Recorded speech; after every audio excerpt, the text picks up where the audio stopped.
Here's the math. Daniel pulled 100 pounds of potatoes out of a 4x4-foot patch last summer. That's one crop, one corner of his garden, and it fed his family from October through April. Most American gardeners, myself included for 30 years, never think about which crops actually carry their weight that way. We just plant a little of everything and hope. So I sat down with a notebook one afternoon and walked Daniel's garden with him, and I asked him to rank the 7 crops that pay him back the most, in food on the table, in dollars saved at the store, in space well used. Today I'm walking you through all 7, counting down from number 7 to number 1, and the one at number 1 isn't a vegetable most people would even put on the list. So let me back up and tell you how Daniel ranked these. I sat on a wooden bench at the edge of his garden with a notebook on my knee, and I asked him to score every crop he grew on 3 things. First, how many pounds of food it puts on the table per square foot of bed. Second, how much it saves him at the grocery store across the year. And third, how long the harvest holds, because a crop that quits in September is a different animal than a crop that feeds the family through April. Those 3 criteria. That's the whole list. I'll be honest with you, I expected Daniel to start with the obvious. Tomatoes, sweet corn, the crops that win ribbons at the county fair. He didn't. He ranked by what actually carries a family, not what looks pretty on a plate. And when he got to number 1, I made him repeat it twice. I was sure I'd misheard him. We're going to count down from number 7 to number 1, scoring each crop against those 3 rules as we go. Here's the thing. If you've only got a small kitchen garden, you cannot afford to plant low payback crops. You just can't. This is the list I wish someone had handed me when I was 40 years old and still doing it the wrong way. All right, let's keep going. Number 7 on Daniel's list is lettuce, and specifically cut and come again greens. Now, Daniel ranks lettuce lowest of the 7 for one simple reason. It doesn't store. You can't put a head of lettuce in the root cellar in October and pull it out in February. So on the storage criterion, lettuce scores a 0, but it earns its place on the list because it pays back faster than anything else you can plant. 28 days from seed to first cut, 3 to 4 cuttings off one planting, a 4x6 block of mixed greens, and I mean broadcast sown, not planted in rows like you see in the seed catalogs, replaces about $8 of grocery store salad mix per week for 10 weeks straight. That's $80 per planting per season off about 24 square feet of ground. I want to be straight with you about how I used to do this. For about 15 years, I planted a single row of head lettuce every spring. Buttercrunch, usually. I'd cut the heads in May, eat salad for 2 weeks, and that was the end of my lettuce season. Daniel walked over one April afternoon, looked at my row, and just shook his head. He said, "Bill, that's not a salad bed, that's a haircut." He showed me how he does it. Broadcasts a wide block of mixed greens, lettuces, and arugula, and a little mustard, lets them grow to about 4 inches, and cuts the whole block off 2 inches above the soil with a pair of kitchen shears. 2 weeks later, it's back. He gets 4 cuts out of one sowing before the heat shuts it down, then he re-sows for fall. That's a small crop that punches above its weight. But while lettuce pays back fast, it never makes it to January. The next crop does. Number 6, bush green beans. Now, Daniel doesn't grow pole beans. He used to. His father did. But somewhere along the way, he decided pole beans were pretty and bush beans were profitable. And the math is what put bush beans on this list. One 20-foot row of bush beans yields about 25 pounds of beans across the season. 25 pounds is 30-plus quart jars of canned green beans sitting on a shelf in Ruth's cellar from August through the following July. That's a year of green beans off a strip of dirt smaller than most people's hallway. Daniel plants to provide a variety. It's an old reliable, sets early, takes the heat, and here's the part that took me a while to understand. He succession plants every 14 days through the first week of July. 4 plantings. When the production on a row drops off, he pulls the whole plant, doesn't pick it dry, doesn't leave it sitting there, and turns the bed for the next thing. The first time I watched him do that, I asked him why he didn't just let the plant keep going. He said, "Bill, a tired bean plant is a buffet for Mexican bean beetles. Pull it before the beetles find it." I'll be honest with you. Before I switched to Daniel's method, my bean strategy was a single trellis of pole beans up the side of the garden. Pretty. Low yield. Maybe 7 pounds of beans across the summer if I was lucky. Tripled my output the first year I went to bush beans on succession. Remember that line about the freezer holding 3 sad bags of green beans and a jar of salsa? That was my pre-Daniel reality.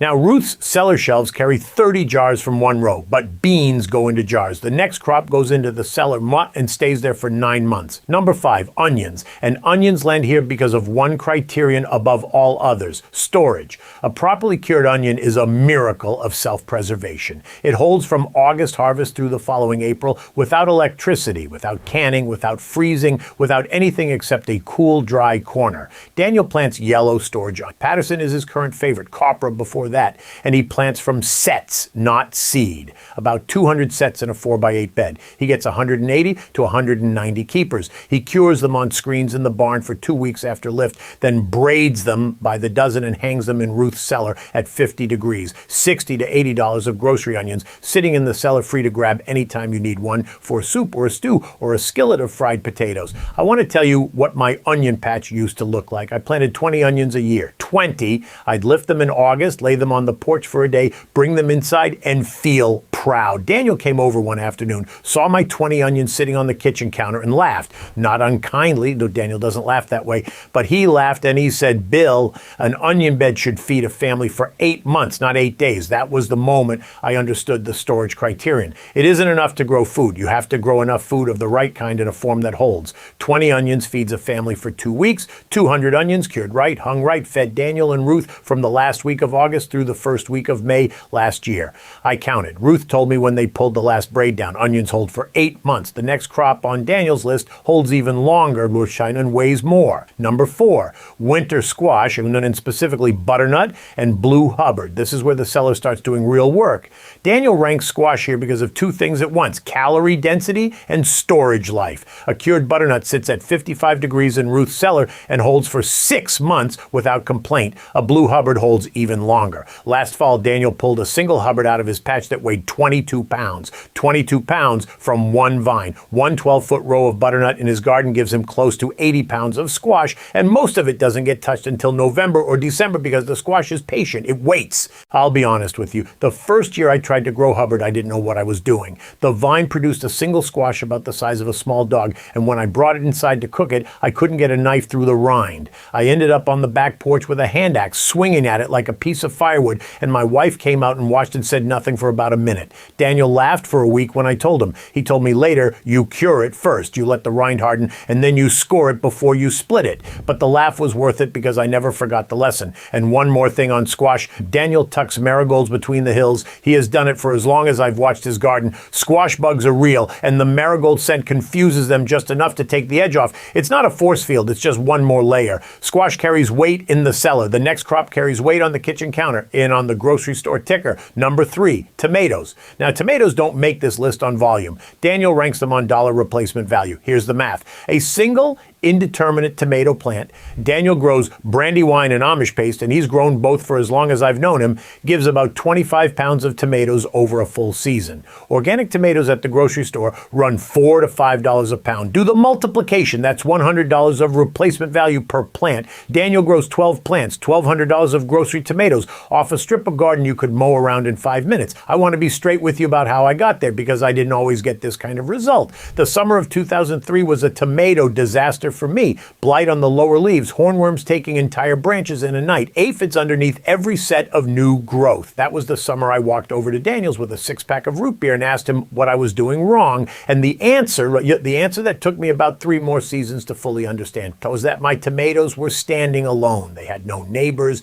The next spring, I planted marigolds between the tomatoes and a wide ribbon of dill along the back of the bed, and my wife came out, looked at it, and said, "That's a flower garden, not a food garden." By August, she understood. The flowers weren't decoration, they were security. And speaking of dill, keep that word in your head because it shows up again at number 1. Number 2, potatoes. This is the one I teased at the very beginning, and I want to pay it off now. 100 pounds of potatoes out of a 4x4 foot patch. 16 square feet, that works out to 6¼ pounds of potatoes per square foot, which is the highest calorie density on this entire list. Nothing else comes close. Here's how Daniel does it. He doesn't dig a deep trench and forget about it. He plants his seed potatoes about 4 inches under the soil to start. And then as the vines come up, he builds straw and finished compost around them, not once, continuously. Every couple of weeks through the early summer, he adds another layer of straw mixed with compost, burying more of the stem. The potato plant sets new potatoes along the buried stem at each level. By the time the vine is finished, he's got 4 to 6 stacked layers of potatoes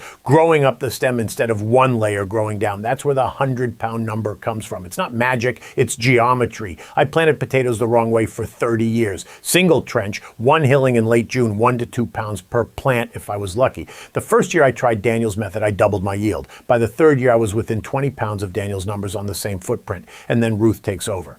Daniel hands them off to her at the end of October, and she lays them in burlap in the cellar at 38 to 42 degrees, alongside carrots packed in dry sand. Those potatoes feed them from October through April, 6 months of meals out of a patch the size of a kitchen table. That's the line from the very beginning of this video, and now you know how it works. Potatoes feed the body, but Daniel's number one feeds the soup, the pickles, the bread, and the beneficial insects all at once. And most gardeners don't even think of it as a real crop. Now, if what I'm walking you through here is making sense, and you're starting to see how the Amish do this differently than the way most of us were taught, I want to point you to something. Every one of these 7 crops only pays back if it actually makes it to the harvest basket. And the thing that destroys the math on every one of them is pest pressure. Chapter 8 of my book, The 30-Day Amish Pest-Proof Garden Protocol, goes crop by crop through every plant I've covered today. Hornworms on the tomatoes, squash bugs on the Hubbard, cabbage worms on the greens, Mexican bean beetles on the beans, and with Daniel's prevention method for each one. If you're tired of fighting the same pests every single season,